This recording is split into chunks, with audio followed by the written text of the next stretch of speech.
Hey gang, welcome. It's Dave Nitzel coming to you from my home office here in Atlanta. You may know me from Barmetrics. You may know me from our book, The Bar Shift. And we have an upcoming book coming out that we're super excited about called Hospitality DNA. More on that at a future date. Today, I want to talk to you about really what we've become known for, sort of our primary revenue source, which is inventory audits, but maybe not in the way that you think. I'm not here to pitch the idea that you really need to know what's going on in your bar program to maximize your profits through knowledge and that sort of thing. A little bit more on the people side of things today. I had a really interesting conversation this week with a client who's considering whether or not they should make a change to doing inventory themselves versus using our services, which is occasionally a conversation that we need to have. It's natural for, especially this time of year. The accountant will look at the books and say, hey, we spent this much money with Barmetrics. Can't we just do that ourselves? What do we pay a general manager for? Isn't that why we have a bar manager? We could put all that money back to the bottom line.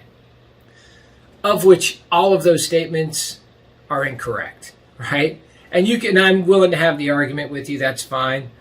But here's my business case as to why I call those a poor thought process, let's say.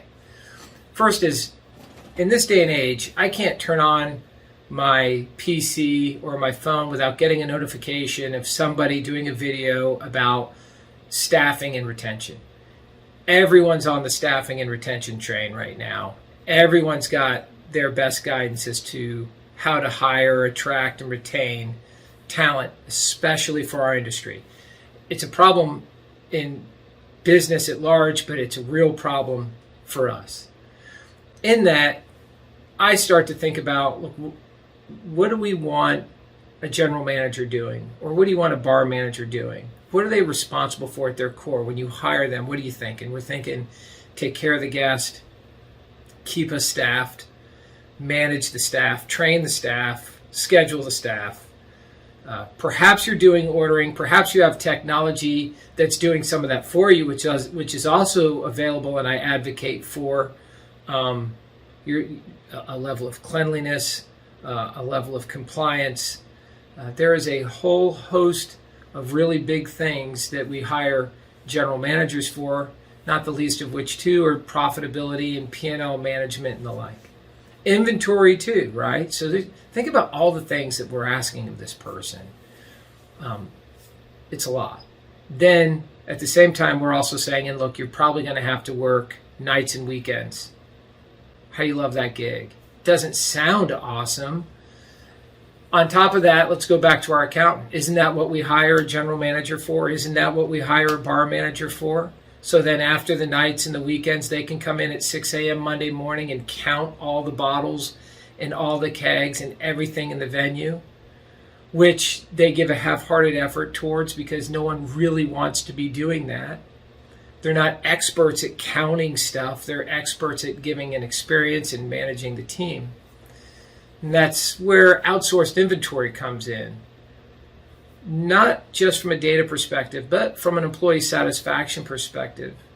Yes, your bar manager and your general manager need to be in tune, very in tune with what the execution level of the bar is, what's missing from a variance, what's moving, what the margins are, how stocked am I, what's my overstock position, and all these things.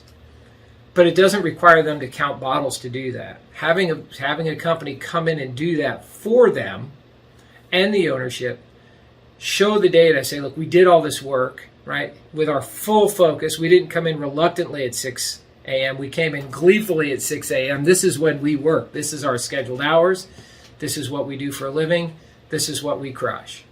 Here's your data. Now, go act on it, which is in that list of things that you're hiring the GM or the bar manager for, the employee management and the execution stuff. That's wheelhouse. Give me the information and I'll manage the business. But they're not necessarily the information gatherers. That's a whole nother gig. So we start to pile that on, which in my opinion is really bad business. It was bad business before there was a hiring crisis. It's especially bad business in a hiring crisis because you're asking people to do more, and you're asking them to do something that they hate doing, and they know they're not doing it well, which leads me to the next big point, which is no one's in the business of providing data that gets them fired. So if I'm working 6 days a week, nights and weekends, busted my tail, I'm not coming in on Monday and giving myself a bad report card. Just not doing it. So at best, what I'm going to do is I'm going to count everything to the extent I feel is a viable count, and then I'm going to report that back up the chain such that we can make an order for the next week and have a number that looks like it accurately reflects where I'm supposed to be in the business from a profitability perspective. Now, whether that means I had to juice the numbers here and there, who's double checking? Who's validating anything? Nobody's doing that. Nobody's doing that. So if you're doing your own counts in your business, when's the last time you sat down with your general manager or your bar manager after they've self-reported and you reconciled the data and said, hey, look, I've got a problem. It looks like we're short 4.5 bottles of Tito's. We're short 2 bottles of Hennessy. I'm short 3 bottles of Jack. I've run the numbers on the recipes and the sales and popped them against your counts and your previous counts and what we should have and what we do have, right? Those conversations aren't happening because the labor isn't doing that work and the knowledge set isn't there. So it gets really, really difficult, and it creates huge opportunity gaps in profitability for restaurant owners. So when people figure out what your target number is, people stop looking at what the target number could be.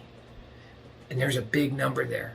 So if you're a bar and restaurant owner and you're saying, hey, look, I would be thrilled. So a different meeting I had recently, this is a good example. These are all real life stuff. I was working with a client, obviously can't say who, big place, doing big numbers. They're profitable. They're running a plus 30% bar cost, alcohol cost, right?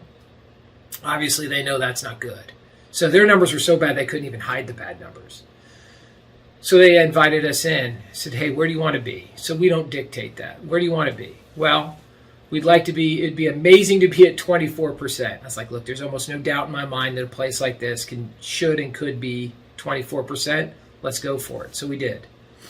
Now it took us a year, but a year later, we're not at 24%. We're at 18, right? They didn't even know what they were capable of being. They only knew where they were and what they wanted, but not what they were capable of. And the dirty little secret is, not only are they at 18, but they can run a 15 at this place, if they so choose, right? Which is there's a different skill set to get to that 15. But imagine a world where you're running a plus 30, and you could be running a 15. But you have and this is a big place, so the bar staff is in there counting stuff each week and reporting a number that's not actionable. No one knows what to do with anything. The amount of profits left on the table is a tragedy, an absolute tragedy. And the amount of money and profits that you could generate and then put back into the business in the form of better incentive programs, bonus programs, paying people more money, whatever you need to do to become a more compelling place to work so you can eliminate that. Like all that good advice you're getting requires some version of bandwidth, thought leadership, and money. But if you don't have that, you need to go get some of that. You got to harvest some of that stuff first in order to reinvest in the business. You have to have something to reinvest back.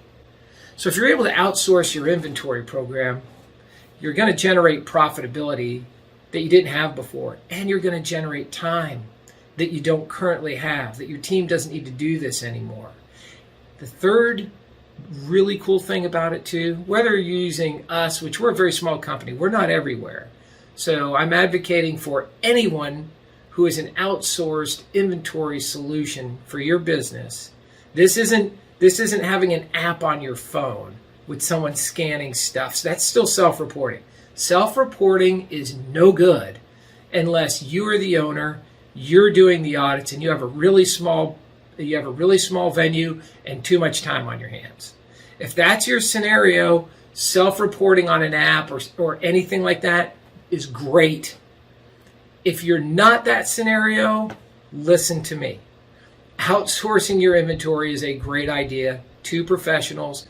It should pay for itself. That doesn't mean every professional, not all professionals are equal, but you get money back in your pocket. You get time back in the business, and you're creating a more compelling place to work for your leadership team where they don't want to be doing this.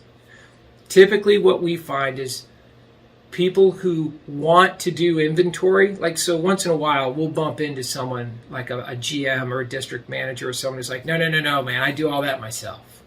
I don't need someone doing that. I know how to do it. You think they're passionate about counting bottles? No, they're passionate about keeping control of the business and controlling the information flow and the data. I don't need that heat. We get a lot of that too. We see it all. Hundreds and hundreds of venues that we do this with. We have seen it all from a personality perspective and from a leadership perspective. My advice, what we know is 100% true, it's more relevant now than it's ever been, is outsourcing things that are outside your core competencies are a good idea, if not a great idea. Self-reporting is a bad idea on any level. And having services that pay for themselves plus is a good idea. And I would say, as a final note, having additional resources in the business in today's day and age is another added benefit. If you can have the talent of third-party management that's coming in and putting eyes on your business, the amount of times that my team sees things in the business that are not inventory related that really help, it could be a cleanliness issue. It could be a security issue. It could be staffing issue. People start to talk to us and tell us things about that's going on. We work for the ownership of the business. So if we can coach back things that are outside of inventory, but obviously inside the idea of being a good coach and business partner, we do that too.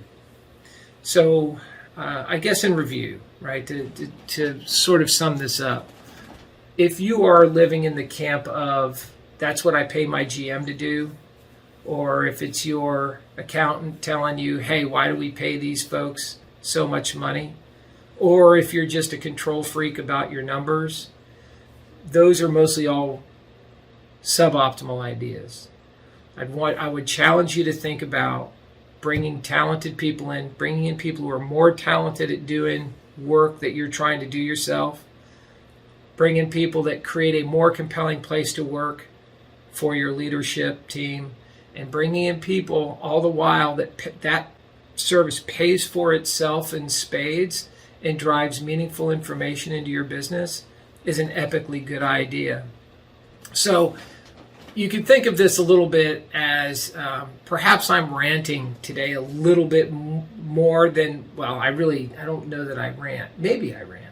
I don't think I rant, but perhaps I am, right? This would be my version of a rant today, is around inventory management and how you think about that process and how you think about resources to provide that, and giving you some really good options around improving the compelling place to work status of your business. So I hope you found that helpful. If you'd like to talk about this with me more, you can obviously do it in the chats and the comments. You can message me directly. You can always find us at barmetrics.com if you want to have an inventory based conversation. We're happy to have it there. You'll find a list of you'll find a way to contact us and a list of resources there as well. So easy to get a hold of me. If you direct message me too, I'll also make my phone number available to you if you want to have that conversation, okay? So hopefully that was useful, and I appreciate your time. And until next time, keep an eye out for the new book. Have you got the bar shift yet? If not, what are you waiting for? Like and subscribe. Take care, my friends.